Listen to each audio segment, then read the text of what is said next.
You're not who you think you are. You can be anyone you want to be. The personality that you think is you, or the person that you think is you, is just a personality that you've been building since you were a little kid, based on all the experiences and memories you've had. People call it the ego. Eckhart Tolle calls it the ego.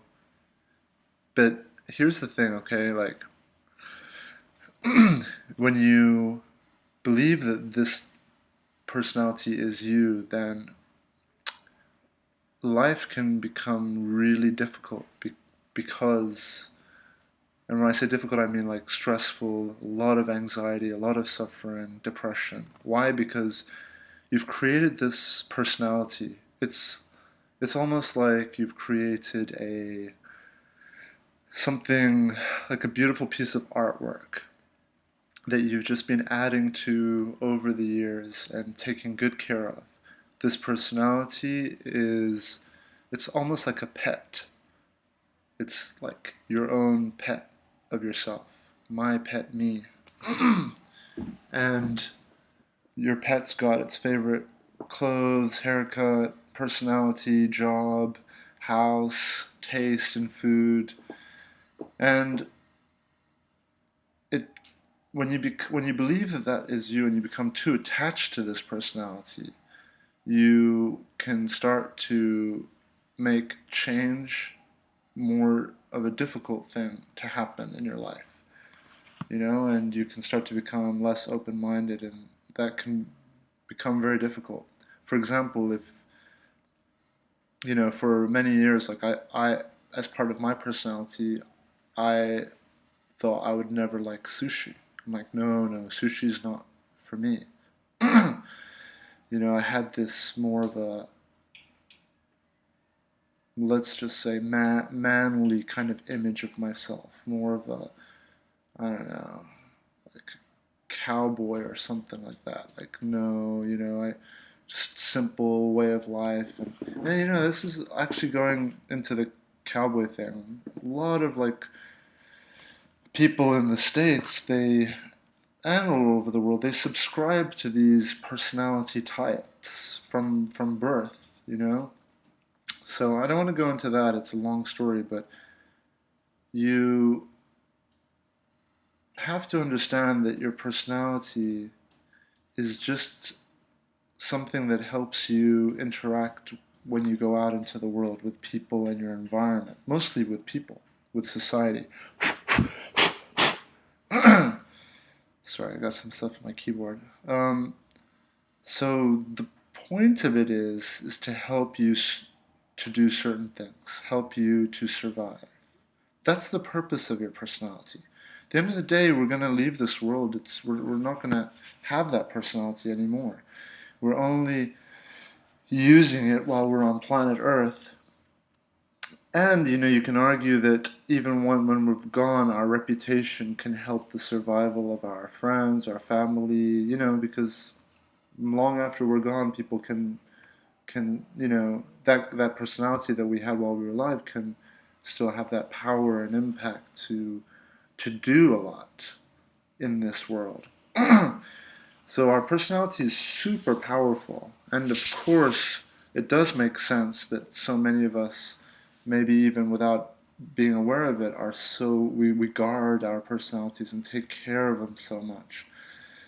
And if a part of our personality breaks off or dies, like let's say we lose our home or our job, it's a big part of the identity that we've created, then, it can really be very difficult.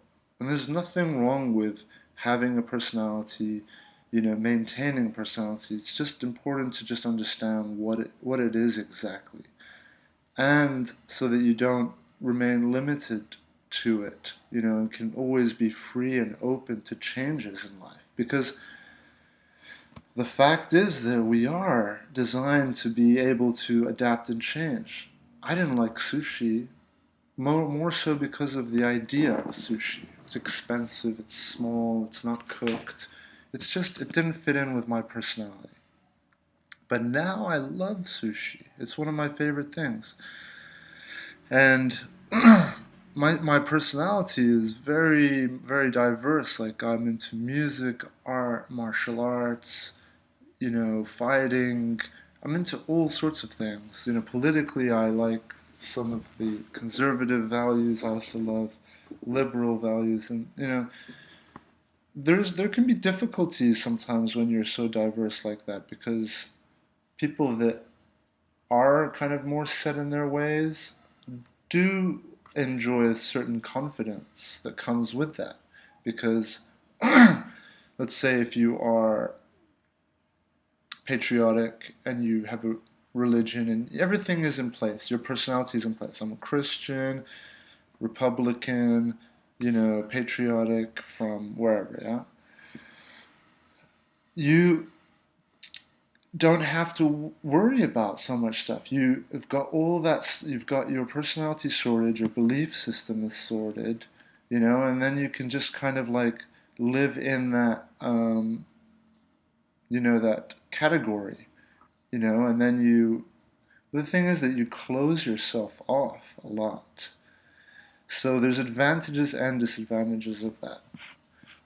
What I want to talk about is that you aren't your personality, therefore you can pick whatever personality you want, and don't feel like this isn't for you. For example, sushi for me, or don't feel like, no, I shouldn't be doing this kind of sport or listening to this kind of music because it doesn't fit in with the kind of personality that I am. I think that would be a very limiting way to live your life. You know, be aware that you do have this personality. Don't be too attached to it, and try to develop your personality in a way that not only helps your survival on this planet. And when I say survival, I would say there's basic things we all need, like, food, companionship, place, home to live, all the basic things, like a source of income. But then there's like also, don't forget that there's something beyond those things. Happiness, being fulfilled, being content, being confident, because that's what makes life worth living. So, be open to, and don't be so set in who you think or who you believe you are, because your personality is never gonna that personality is never gonna stay the same forever. There's gonna be a time when you're gonna perhaps lose your job or lose your relationship, or changes are going to happen. So even if changes don't happen, it's good to be able to be free and to, enjoy this amazing experience of life, freely. So, but also remember balance and, everything else. So for me, the way that I like to apply this is that I don't, I try not to be too tied and attached to, this opinion of who I am, what music I listen to, what kind of fashion I wear. No, like I mix it up. Like I can wear, you know, there's no reason for me to stick to one thing. And that other people's opinion should never be something that creates your personality. That's living in a prison. When you start to live your life according to other people, that's really not. It's not going to be cool. I mean, yeah, sure, it might help you for in a short way, but in the long run, people don't care about you that much. They're gonna go do their own. They care about themselves. So you need to care about yourself. If you want to eat sushi, go eat sushi. If you like the color pink and you're a guy, go wear the color pink. If you're a girl and you like to do things that might be frowned upon, go do them. Create whatever personality you desire for yourself. Sit down right now, imagine the type of personality you would love, and then just go ahead and do all the things that you would love and be free. Have a liquid personality. Don't have like a static one. Alright, that's my video. Have a good day, everybody.